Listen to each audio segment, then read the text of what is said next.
One welcome to my channel Priyanka academy. Friends, कैसे हैं आप सब। इंग्लिश की क्लास में आप सबका स्वागत है।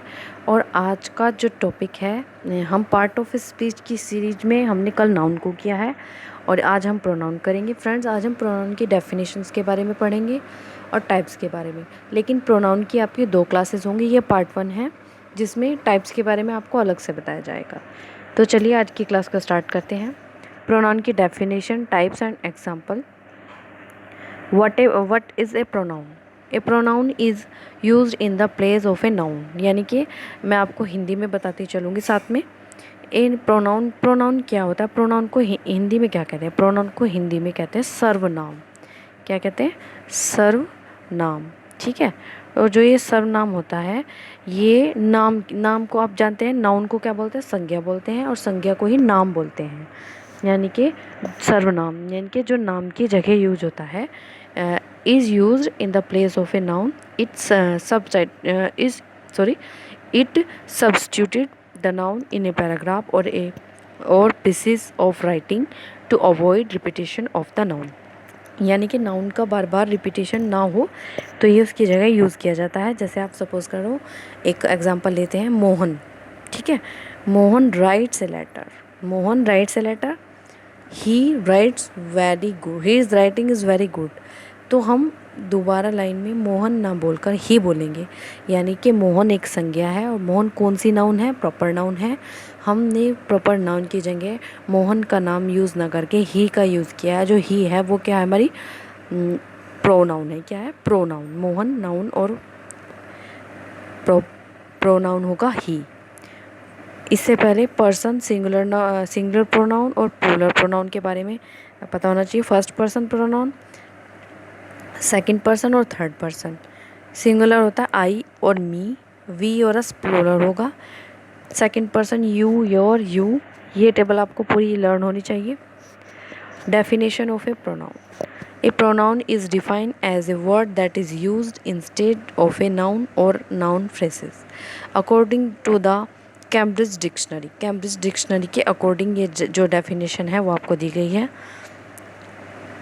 जो जैसे such as I, she, he, you, it, ये सब क्या है? ये प्रोनाउन है। क्या है? ये प्रोनाउन है। In a language that are use to substitutes for noun or noun phrases and whose referents are named or understand।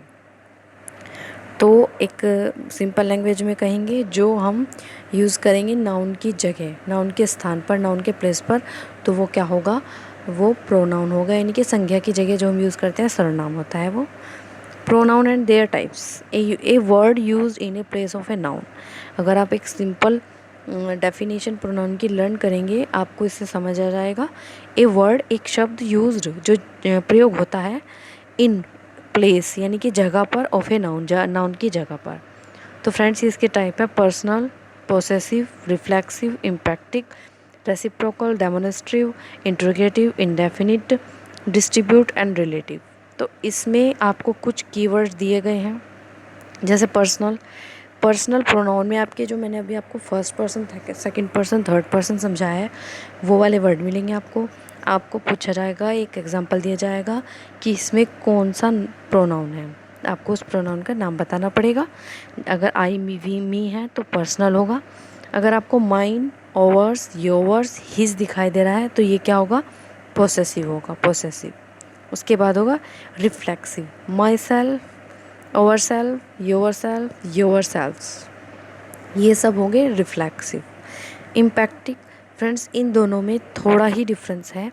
इम्पैक्टिक, myself, ourself, yourself. आपको याद रखना है कि जब ये इस तरह के वर्ड आपको सामने मिलेंगे तो उनमें 2 ही प्रोनाउन होगी, या तो रिफ्लेक्सिव होगी या इम्पैक्टिक होगी। ये मैं आपको पार्ट 2 में बिल्कुल डीपली बता दूँगी, समझा दूंगी। Reciprocal, each other, one another. Reciprocal बिल्कुल इजी है, आपको ये 2 वर्ड याद रखने हैं, each other, one another. Demonstrative यानी कि संकेतवाचक होता है। This, that. दिस पास के लिए यूज़ करते हैं और दैट दूर के लिए। दिस पास के लिए, बहुवचन के लिए, और दोज दूर के लिए, बहुवचन के लिए। इंटेरोगेटिव, हु, हुम, हुज और विच, ये होगा प्रश्नवाचक के लिए। इंडेफिनिट, जो निश्चित ना हो, एवरीबॉडी, समबॉडी, नोबॉडी और anybody. Distributive, each other, sorry each, either, neither, every, none, who, whom, whose, which और दैट। आपको इंटेरोगेटिव में भी ये मिलेंगे, लेकिन आपको याद रखना है कि उसमें क्वेश्चन किया होगा, प्रश्न पूछा होगा, लेकिन इसमें संबंध बताया होगा, यानी कि एक वाक्य का दूसरे वाक्य से संबंध होगा। और जब आप उसको ट्रांसलेट करेंगे तो आपको पता चलेगा कि ये जो घटना है आपस में जुड़ी हुई है। तो फ्रेंड्स, ये मैंने आपको एक समरी टाइप में इसके टाइप बताए हैं। पार्ट 2 में इसके जो सारे टाइप्स हैं ये, इनके बारे में डिटेल में वीडियो दूंगी आपको। आपको ये वीडियो कैसी लगी कमेंट करके बताएं, वीडियो को लाइक करें, चैनल को सब्सक्राइब करें। धन्यवाद।